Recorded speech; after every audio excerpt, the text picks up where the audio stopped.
So our first example, we have a sequence 1, 2, 4, 8, 16, 32, and so on. Notice this is not an arithmetic sequence, but there's clearly a pattern, and I want to express this in two different ways. One is understanding the term recursive. Recursive means when we kind of notice the pattern by realizing what happens from one term to the next, by comparing to the previous term. And here we can notice if I look at any term, I don't know, 8, it's always exactly 2 times the term before it. 32 is exactly 2 times 16. And so every term here is the same as the term before it times 2. So for a little more formally, I could say the first term is 1. The second term, while it's 2, I can say that's the same as the previous term times 2. The third term, well, I can see it's 4. I can also think of that as the previous term, the second term, times 2, and so on. And so, in general, I could summarize this algebraically by saying any term is the same as the previous term, so a little subscript of n minus 1, times 2.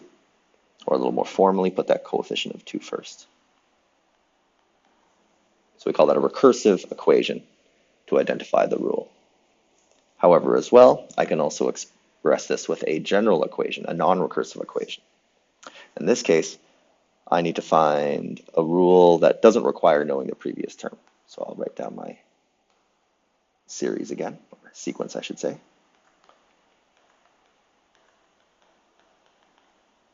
And here, noticing my first term, same idea is that every time I go to the next term, I multiply by 2.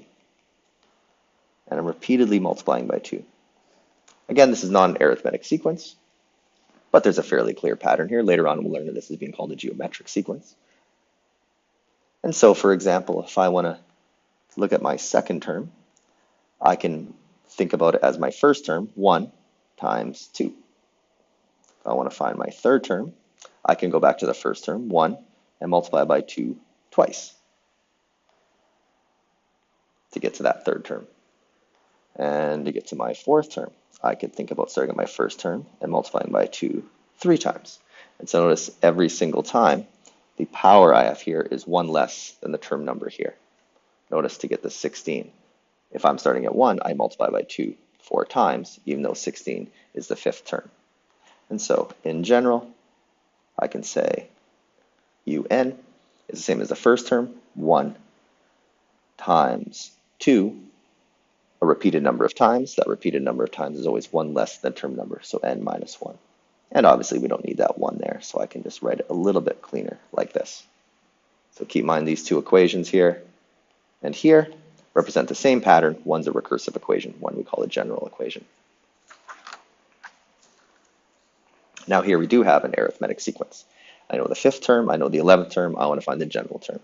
So what I like to do for these types of questions is first set up my blanks. So I know the fifth term and the 11th term. So I'm going to set up some blanks, first term, second term, third term, fourth term. There's my fifth term. I know that's 18, 6, 7, 8, 9, 10, 11. Hopefully I counted properly. So that's what I know. Now if I want to find the general term, really all we need to figure out are two things, the first term and the common difference. Once we know the first term and the common difference, we can use this general form. Of course, general formula here where for any arithmetic sequence, a non-recursive equation could be the first term plus the common difference times 1 less than the term number we're trying to find. So one thing I can find first is the common difference, and I can tell by looking from here to here, my overall value jumps up 9 from 18 to 27, but it does that in a number of steps. It does that in 1, 2, 3, 4, 5, 6 steps. So it takes 6 steps to go up by 9, which means every one of these steps must be going up by 9 divided by 6, which is going up by 1.5. And that's our common difference. Each one of these steps is 1.5. So now I know that is 1.5. So all I need now to figure out is my first term. And there's various approaches. I think the easiest way is to take this value of 1.5 and go backwards with it. And that means if I go this way, I'm subtracting by 1.5. Once, twice, 3 times, 4 times. Which means all the way from here to here. it's going back 1.54 times, which is going back 6. So it's getting 6 smaller, which means I can now see that first term must be 6 less than 18, or 12. And now we have everything we need. I can say the general term is 12 plus the common difference, which was 1.5 times n minus 1. And if we want, we could distribute and collect like terms. And we get to a slightly simplified form of 10.5 plus 1.5n. Now for the last question, we have sigma notation, which is most likely new and looks kind of scary at first. But really, if we look at the left-hand side of this, which is what most of my focus is on, it's about understanding what this means. And this is a sum.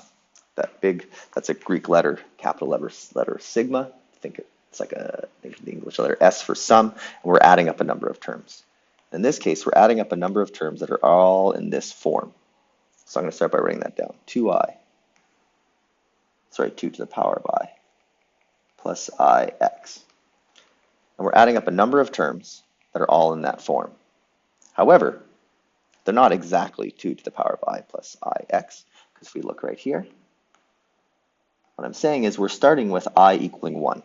And so my first term is not 2 to the power of I plus ix. It's 2 to the power of 1 plus 1x. That's what this is literally telling me, the first term I'm starting with.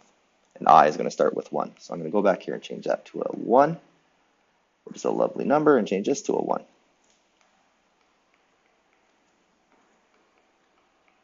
And then, anytime we see sigma notation like this, we now continue the exact same term, and we work our way up. So if we start at 1, we now go our way up to the next whole number, which is, of course, 2. And so my next term will be 2 to the power of 2 plus 2x. Anywhere there was an I, it's now a 2. And I keep going. Work my way up to the next whole number, 2 to the power of 3 plus 3x. Everywhere there was an I, I'm working my way up one at a time. But now I'm going to stop, because we can see there's that 3 up there.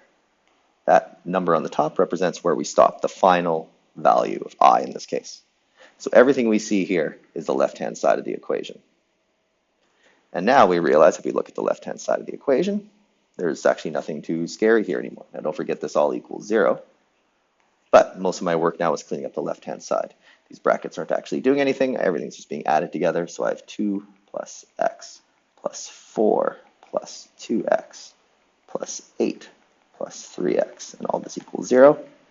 Combine like terms, we have 6x plus 14 equals 0, and suddenly things are getting really, really quite straightforward. Solve for x, you get x equals negative 14 over 6, which reduces to negative 7 over 3, or as a decimal, exactly negative 2.3, repeating.